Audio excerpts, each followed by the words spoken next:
Oh, yeah. I tell you what, a person who believes that this wasn't set up by our own government is an idiot. Okay, so now we're back to my favorite. And of course, my favorite is pronouns. But, okay, so we need to like, kind of like, you know, whatever you got to do, you know, do it, because we need to like get serious right here, because herein lies, you know, here we're about to bring in everything that we've been talking about as far as pronouns, okay? Because now we're going to start talking about pronoun and antecedent agreement. We talked about the pronoun, we talked about the antecedent. Now we're going to bring them together and we're going to discuss how they are supposed to behave in a sentence. Now, pronoun agreement is broken up into three main areas, and those three are number, person, and gender. And of course, number, yeah, you're right, it has something to do with plurality. Person has something to do with those personal pronouns, of course, and gender, which we'll talk about that in a moment, may be the most complicated of the three. Let's get down to these notes here. The first thing we want to start with is, of course, the agreement in number. Maybe it is the easiest to understand, maybe it's not, but whatever the case is, let's talk about it. I mean, it's kind of simple. If you're going to use a singular antecedent, you have to have a singular pronoun. It's simple as that. I mean, you know, there's not a whole lot of figuring that out. It's not rocket science. Back to our Ahmed sentence. Ahmed played his PlayStation at the banquet, and before we determined that Ahmed is the antecedent for his, meaning his replaces or refers back to Ahmed. And since Ahmed is one, then we needed a singular pronoun to go with it, so that sentence is all good. And of course, the drivers check their gear. Drivers is plural, of course, and we needed the plural pronoun, and that's going to be there. So in general, this is what agreement in number is. Not a whole lot to dwell on there. And you know, of course, I know you're taking notes. You can pause the video if you need to, but we're going to move on. Agreement and gender. Gender, a little different. And I know we're not going in the order that I had it written down, but, you know, I can't wait. I just want to get down to the good stuff. In English, everything can be placed in one of three categories. It can be feminine, it can be masculine, or it can be what we call neuter, or it doesn't have a masculine or feminine trait. It's just in the middle there doing nothing. We call it the neuter, Well, pronouns, because pronouns have to refer back to nouns, and of course you're going to be, nouns are the things you're going to be making masculine or feminine. If you have something that can't be masculine or feminine, then you have to have a word that would represent both. And in English, we call it neuter. So let's look at this. Wesley is washing his car. Now, I know Wesley may not be the most familiar name on the planet, but if you think about Wesley Snipes, Blade. I'm from the 90s. At any rate, so if you're familiar with wait a minute, he was in a recent movie, The Expendables, so you should know Wesley Snipes. At any rate, so Wesley is a man's name, so of course, if we know that, then we're going to be adding a masculine pronoun, which is his, and not, so you wouldn't say Wesley is watching her car, you know, unless you want Wesley to do some Blade stuff. He's like the chop in the, okay, all right. So does Madeline ride her bike to school? Of course, we know Madeline as a female name. I guess, you know, I guess I knew that before I saw that sentence, but it just sounds like a feminine name, so we're going to use a feminine pronoun. Okay, so I think you get the idea. Whenever you're using a masculine thing or noun, use the masculine pronouns and the feminine pronoun. Okay. But what about you're in a situation where you don't have, it doesn't really refer to neither. In English, we have that. And then we have to bring in the neuter pronoun. So let's read this sentence here. Because the roof was damaged, and of course we know we're talking about the roof here, it had to be replaced. Now, roof is neither feminine or masculine. You can't say his. You can't say her. You have to say it. There's no other way to deal with roof. And it will now become the neuter pronoun. So I think you get the idea. So let's move on. Okay, agreement in gender, continuing, especially when you're talking about compound antecedents, or those antecedents connected by and.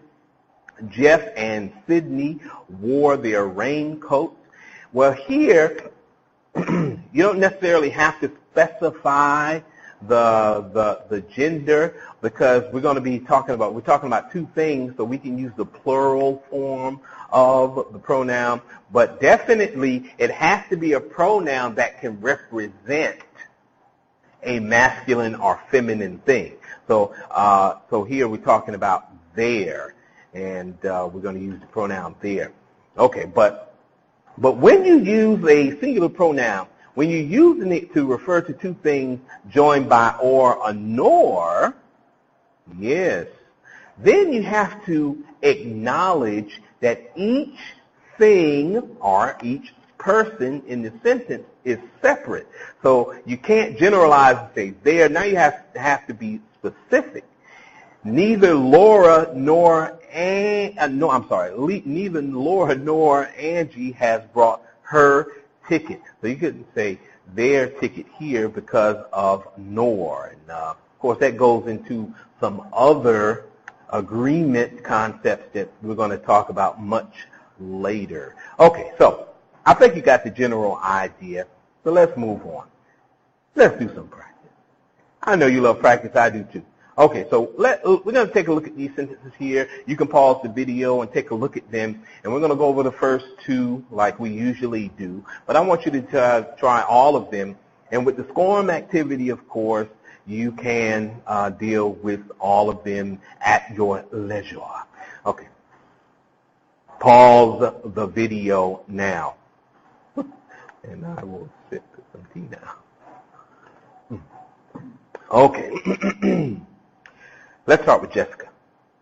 Jessica spent the morning polishing, I can't hear you. Say it again, new motorcycle for which she had paid a rock bottom price. So here we got four choices: her, hers, she's, and hers. Of course, that would be she is, and her. Her is. I don't think that's going to be her is. Hey, look, don't repeat that, okay? At any rate, okay, so let's go to the next sentence while you're still trying to figure out the first one. She found 2 scratches, so she took the cycle back to the store to get blank fender repaired. So is it going to be its fender, her fender? Okay, so let's go back to number 1. Jessica is what's going on in the sentence. Jessica is going to be the antecedent here. Now, Jessica, I think we can all agree, is a feminine word, a feminine name. So I think we're going to need a feminine, definitely not a masculine or a neuter pronoun. And Jessica spent the morning polishing. Is she more than one? And you go into those other questions. I think not. I think she is just one, so we're going to go with her. She found 2 scratches. Still talking about Jessica, and she, of course, is representing Jessica.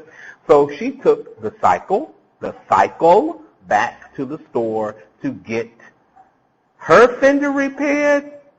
Well, that's strange unless she's an Autobot with the Decepticons. Wait a minute. is it Autobot with the Decepticon? Hey, look, and I'm not really into Transformers anyway, so unless she's a Transformer, I'm probably going to be talking about Disciple, and if that is the case, we need a neuter pronoun, and in this case, we needed one that represented possession, and it is it without the S. Yes, because it's with the S, of course, we know is it is. Without the S is it, meaning possession. And just mental note, I'll write that down real quick. Okay, so I want you to go through the SCORM and look through the rest of the practice, and we're going to do one or two more. Let's start with George and Josh. Need watches because there are there. Now, of course, we know there is meaning more than one. There meaning a place. And they are is just, I just said it. There meaning they are. So which one would we use here? George and Josh. We see and, so we know we're talking about two. George and Josh need watches because, yes, they are not there. Hello. Wake up, because they are late, always late. Because indicates the starting of a new clause, so we needed a subject and a verb to go with that clause, so we use they are.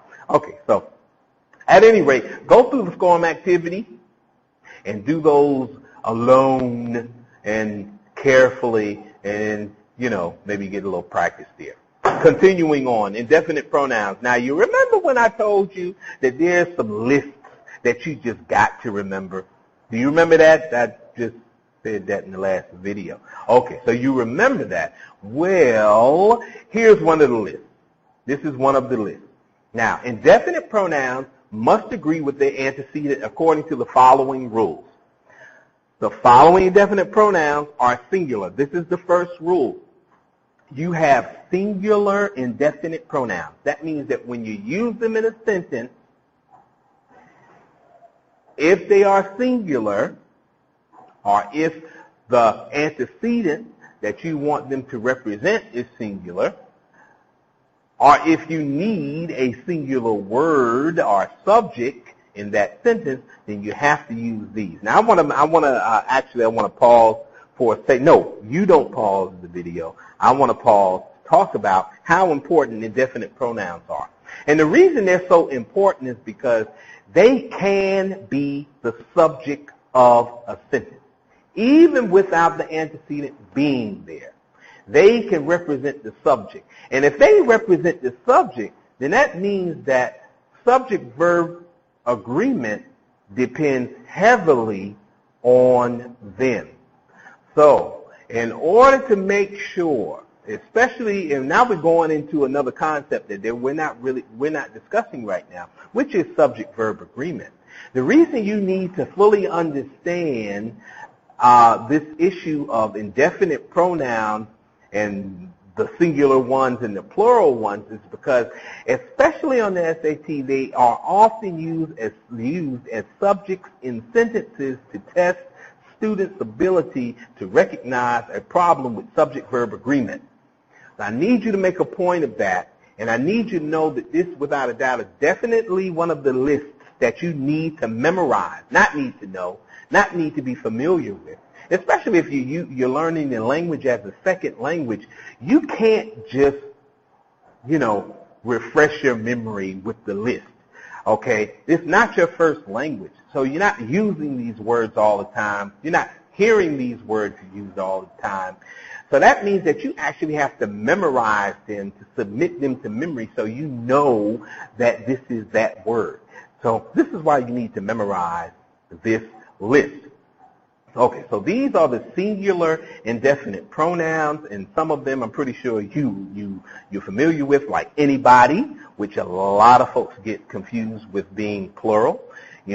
Everyone is another one. Somebody is definitely one that, everybody, anybody, somebody are definitely words that students get confused with being plural. And, of course, we got anyone and so forth and so on. I mean, not so much because of the word one in there, anyone and someone, but the bodies are the ones that really get students when they get confused about whether it is singular or plural. Well, we don't want you to be confused. We want you to know. Now, look at this sentence. Someone on the men's basketball team forgot his glove. Is that sentence correct? I mean, based on the fact that we know it's an indefinite pronoun, someone, and we know that it's singular, the other things in the sentence, do they match its singular form?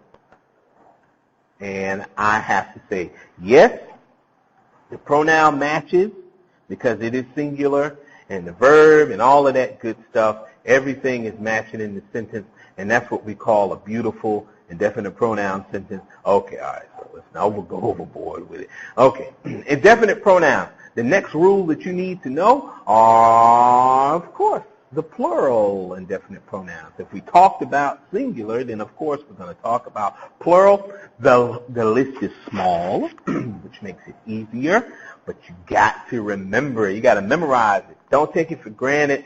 Don't take it for granted that you're just going to remember by looking at it. Write it down, memorize it. Actually study, memorize this list. I'm talking to the ones who are definitely concerned about the SAT. Memorize the list. Trust what I'm saying. Listen to the teacher, okay? All right. Okay, so here we go. Several of the customers returned their purchases. Well, we know several is plural because it's in the list. Yes. And everything else matches here. Several customers. Yes. Wouldn't say several of the customer because we know it's plural. Returned there is the pronoun, and that's what we're really focusing on.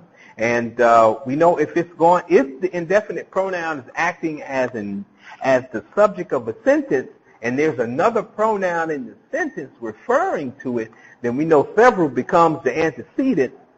So that means that the pronoun has to match it. In this case, it does because it is there. And purchases is plural also, and everything is beautiful in this sentence. We're just going to keep on trucking. Indefinite pronouns. Now, if it wasn't already complicated, guess what? It just got even more complicated because there are some indefinite pronouns that can be singular and plural. Okay, so now you're getting the bigger picture. Now you're seeing why you got to memorize these lists. I mean, come on, listen to what I'm telling you. I'm telling you, you got to. None, for instance, in these two sentences, none of the building was safe, so the wrecking crew destroyed it. None of the buildings were safe, so the wrecking crew destroyed them. Now, depending on how this word none, because this is in the list, is being used in this sentence, it can go both ways. And if it can go both ways, that means that it can have both kinds of pronouns referring to it. So we have to make sure we know which one that is. I mean, you know, this is very, very important. And the only way you really know is that you have to memorize the list so that when you're confronted with none, then, of course, you can deal. Speaking of none, well, okay, I want to skip that. We're not going to do that. Wait a minute. Well, wait a minute. We're missing the slide. Don't ask me where it is because I don't know. But speaking of none, on the SAT, none is always singular. Yes. Yes. Okay. That was the slide, but forget about it. Let's continue here. Apply what you know. Apply what you know, and you're supposed to know about the singular and plural indefinite pronouns and the other things, the gender and number. So I want to see what you know, and we're going to do this together. You can do it by yourself, you know, in the SCORM activity. You know, don't peek and cheat and all of that. You're really trying to test your knowledge. Go through the whole thing. The best way to do this is to write the sentence down and then try to correct it and see, and then kind of write to the side what you think was wrong, and then see whether or not you got it right or not. That's the best way to do it. Okay, so let's deal a little bit here with going over this activity, these sentences, figuring out whether they're right or not. Okay, so now, here's the original sentence. Some of the marbles is lost. So now you're going to have to kind of rely on your knowledge, the knowledge that you gained when you did a little memorizing of the old indefinite pronoun there. Some of the marbles is lost. So the question is does some fall under singular or plural? Yes. Yes. Or does it fall under both? Well, some is plural, and in this sentence, and is singular, so there's a problem. Some of the marbles, it should be are lost. And here we go. Some, none, any. They can be singular or plural depending on the sentence. And I think here the word marbles is what let us know which way we should go with some. Yes, which way we should go with some. And then it makes sense. If you said some of the marble is lost, then, well, that's kind of strange. Somebody break it and then take a piece off of it and then throw it and put it back. I mean, so things, kind of fit into place when you just assume, oh, it's meant to be plural, so everything else has to match in the sentence. And just think about that for a moment. If you changed the S on marble, the meaning of the sentence, it just expands. The sentence doesn't get big, but the meaning just goes in a completely different way, and all of how did it happen and all that comes into play. This is why it's so important to make sure you're using the pronoun correctly here. Okay, so let's see it in its full glory. Some of the marbles are lost, and okay. So now let's do this again here. I know you've probably already done it, and you just want to make sure. Well, what? I don't know what you want. Why would you? At any rate, some of the soup is gone. Yes, is that okay? You're dealing with some again. In this sentence, is some singular or plural? Because we've already determined that some is in that list of both singular and plural indefinite pronouns. So let's see. Well, none. Well, that's right. There's no problem. Some and is are both appropriate because we know that, of course, some can be treated as singular or as plural, and here it is just decided to be singular, and everything is beautiful, so no problem there. Yes. Everybody in the whole stadium was confident that they had the winning ticket. Indefinite pronoun, everybody. Is it singular or plural? That's the question. Well, if you memorize the list, then you would know that it is singular. Yes, one of the words that we discussed that many students get confused about whether or not it's singular or plural. Body, and maybe it's body that gets students confused. At any rate, singular. It is singular. So everybody and was are singular. They is plural. So we need to change this sentence around. Everybody is always singular. We know that. So therefore, we need to do what? We need to make they, he, or she. And of course, you got to do he or she because of the whole, political thing. You can't just say he all the time or she all the time. In English, you want to be really correct. Then you say he or she when you're referring to, or when you don't know what the specific sex is. Although, grammatically, it's not like wrong.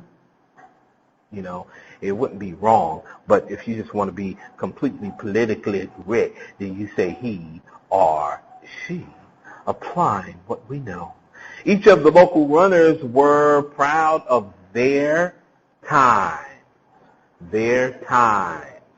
Now each, you got to ask yourself, Does each fall under singular or plural? Use your memory there. Each of the runners, I think yes, it is singular. So we need, and were and there are plural. So we can change each to something plural, or we can change were and there to something singular. I think we're probably going to go with yes, because each is the subject, so there might be a best policy to change everything else and keep the subject as it is, although you don't always have to do that. There's another way to correct the sentence. All right, back to business here. Now, I don't know any who were disappointed. Any is the word that we're looking at here. That is the indefinite pronoun. So the question is it singular or plural? Well, if you studied the list, then you know, there's nothing wrong. Any, we know, refers to individuals who can be counted, so it's plural. Yes. But the question I have lingering in my mind, can any also be singular? Well, I don't know. You tell me. Yes. If you're confused about that, I want you to pause right now and go back, either in this video or go back to the SCORM activity, go back to your notes. Hopefully, you won't have to do all of that. You can just go to your notes and answer that question. Let's revise it. I don't know any who were, yes, who were disappointed. Yes. And very, very, very interesting. Yes. I know you're probably saying, wait a minute. I tricked you, didn't I? Yes. There was nothing wrong with this sentence anyway. Okay, all right. So enough. Wait a minute. Too much. I'm having too much of a party over here. Okay, so enough of all of that party time. We're going to get a little more complicated with the next video. But I think we pretty much got it down. Understanding in general, pronoun antecedent agreement, and even more importantly, indefinite pronouns. You can look at the SCORM activity again. You can look at this video again. Make sure you get everything down in your notes. Please do not proceed unless and until you understand everything. Do the quizzes, do the activities, do everything you're supposed to do. In this section, you could do it. I know you could do it. All right on. All that stuff. In Islamic school. I'll talk about tomorrow. That's rolling the hard way. We don't want to roll quite that hard. We want to get one of them little minibuses. Welcome to the newtimeflash.com. Welcome to the newtimeflash.com. Oh yeah. All right. Check this out.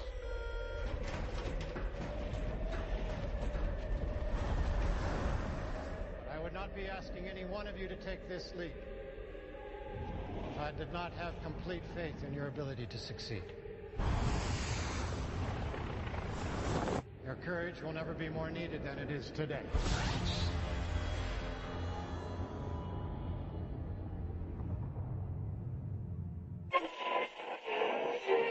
I tell you what, a person who believes that this wasn't set up by our own government is an idiot.